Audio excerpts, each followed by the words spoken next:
Шайдың пайдасымен бірге зияны да баршылық. Сондықтан бұл сусынды іше білу керек. Сәлем, алдарыңызда пайдалы кеңес арнасы. Видеомды көрместен бұрын лайк басып, пікір қалдыруды ұмытпаңыз. Аш қарынға шай ішу.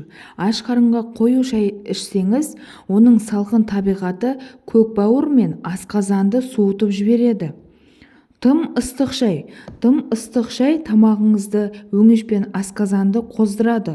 Ыстық шайды көптеп ішу бұл органдардың ауруына да алып келуі мүмкін. Шайдың температурасы 56 градустан жоғары болмауы керек.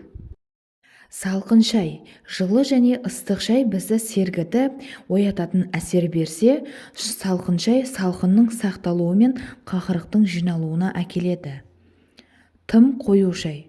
Тым қою шайдың құрамындағы кофеин мен танин бас ауруы мен ұйқысыздыққа апаруы мүмкін. Шайды ұзақ шығару.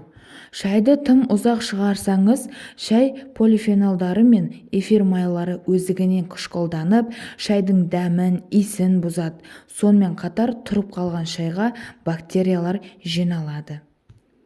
Тамақтану алдындағы шай. Тамақтану алдында шай ішу сілекейдің сұйылтуына апарады. Яғни тағам дәмі сезілмей, ас қорыту органдары протеинді уақытша игере алмай қалуы әбден мүмкін. Тамақтан кейінгі шай. Тамақтанудан кейін бірден шай ішу ас қорытуды бәсеңдетіп, ас қорыту органдарының жұмысын бұзады. Шай ішкіңіз келсе, жарты сағаттай күте тұрғаныңыз абзал.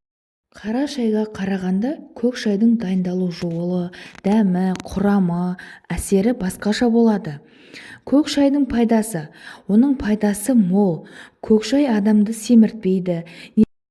Көк шай жан мен тәнді жадырататын дәрумендерге бай.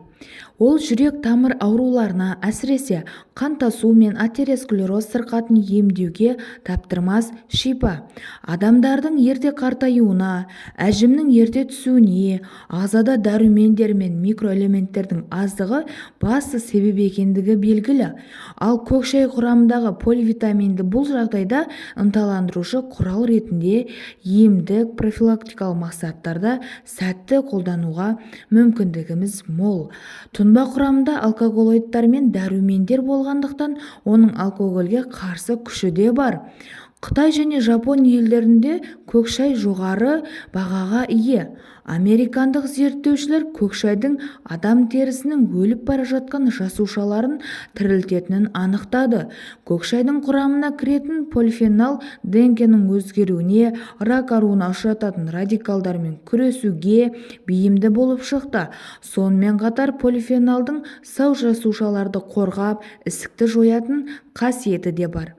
Болашақта ғалымдар көк шайдан диабет пен тері ауруларын емдейтін дәрі алмақшы.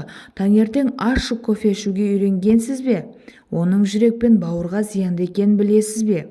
Егер оны шипалы суға ауыстырғыңыз келсе, көк шайды таңдаңыз. Көк шайға бір бөлік лимон мен шай қасық бал қоссаңыз, адамға мол күш-қуат беретін сусынның дайын болады. Көк шай жүйке жүйесін тынықтандырады, ал кейбіреулер оны салмақ тастау үшін де ішеді.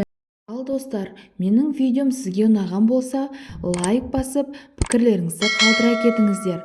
Және сіз тағы да көк шай мен қара шайдың қандай пайдасы мен зияны бар екенін білесіз. Оны да пікір қалдыра кетіңіздер.